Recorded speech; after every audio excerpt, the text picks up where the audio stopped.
It's so cold. It's so cold.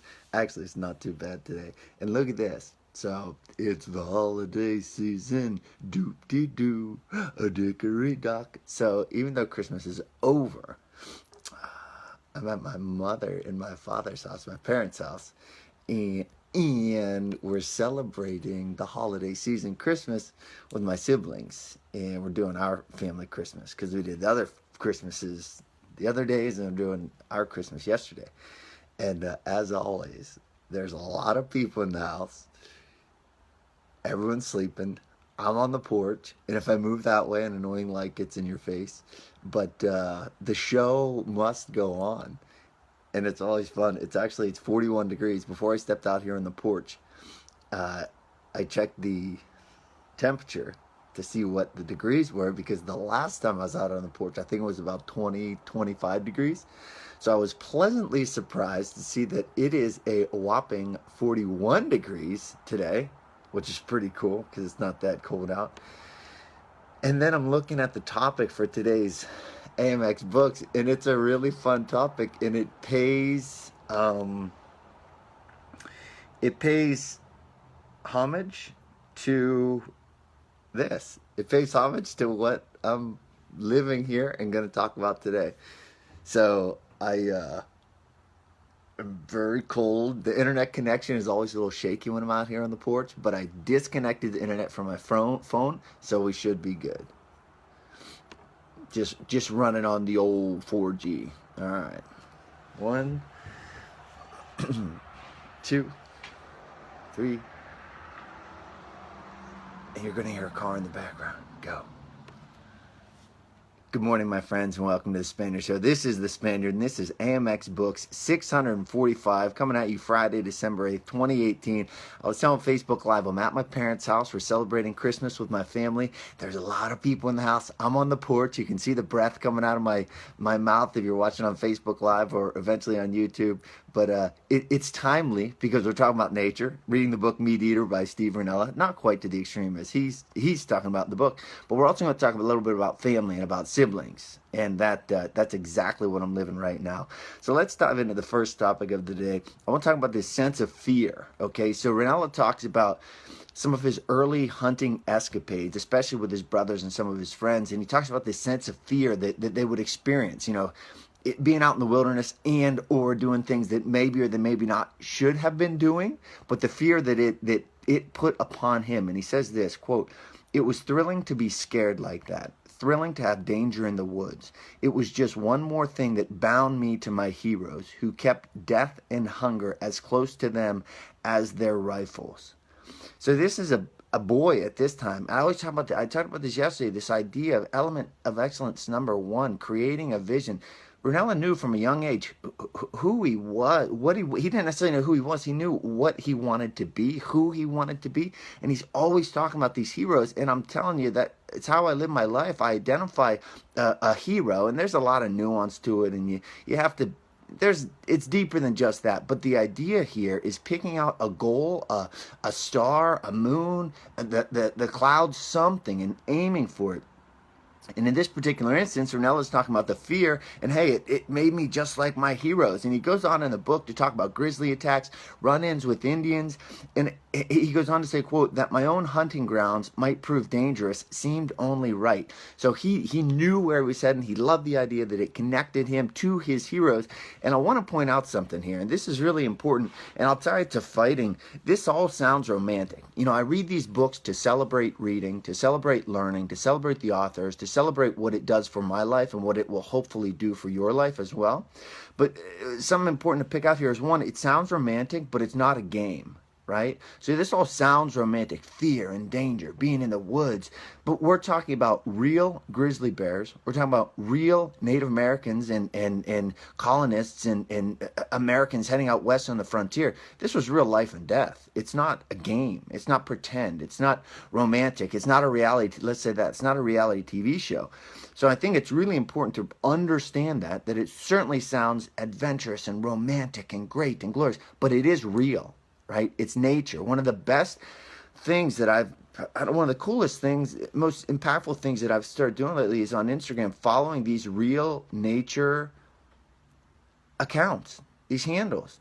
You see how the world works. It's very matter of fact, and it's very real, right? It provides a nice sense of perspective.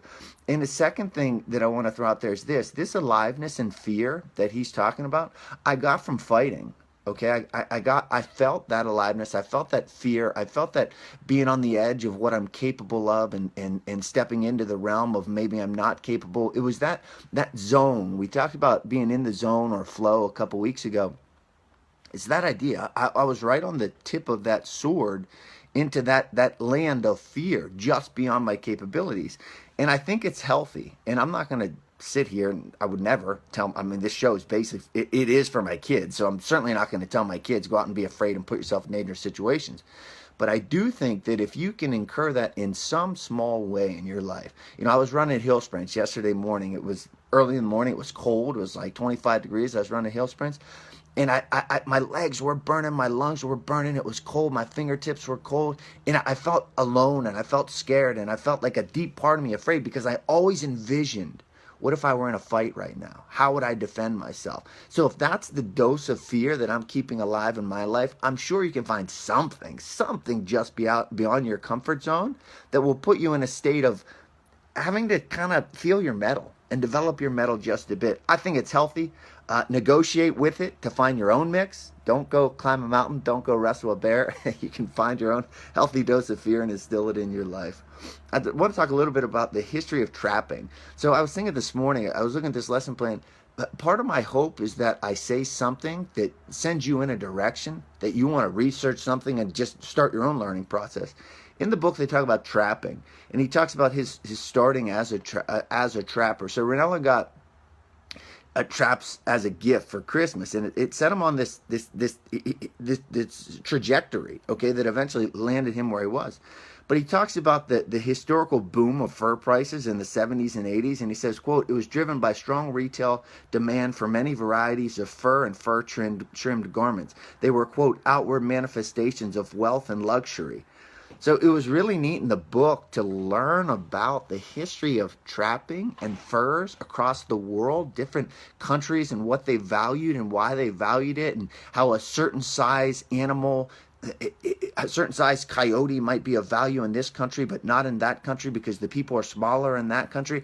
It was really interesting, and it gets into the history of trapping. But basically the point of this is that Ranella, again, going by this vision, going by this heroes, going by this connection to something bigger than himself, he says basically it connected him to an important part of history. And he goes on to say, quote, "Basically, the first guy to go just about anywhere on this continent was going there in search of animal pelts." He goes on to talk about the Spaniards, Henry Hudson, Samuel D. Champlain, Lewis and Clark. And it was really neat to hear these names from history class that I hadn't heard of for 15 or 20 years and actually realize, oh, that's what it's about.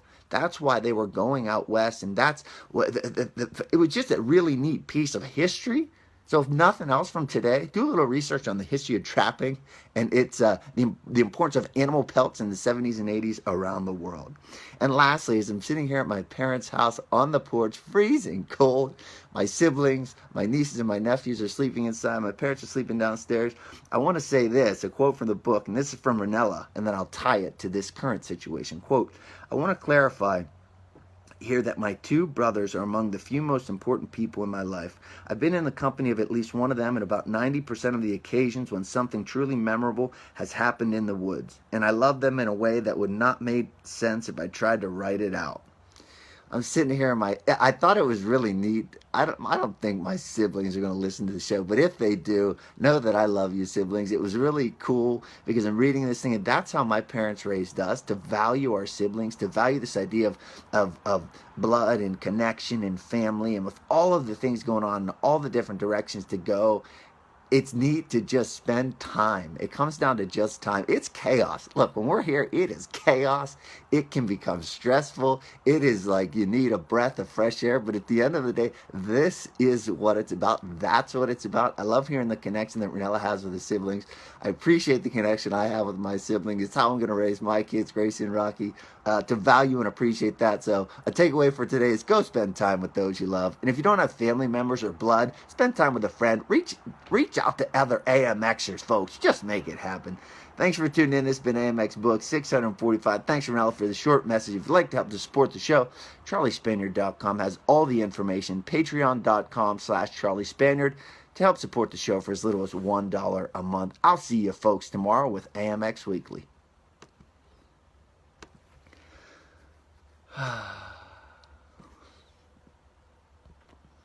That's it, folks. I'll probably actually record AMX Weekly today.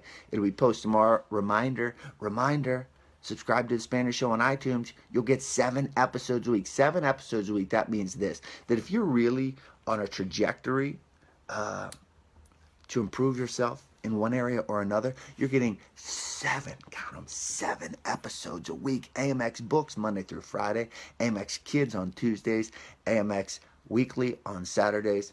That's 1 episode for every day of the week. You don't need anything else. It's an explosion of learning. It's an explosion of knowledge and wisdom. I'll see you, folks.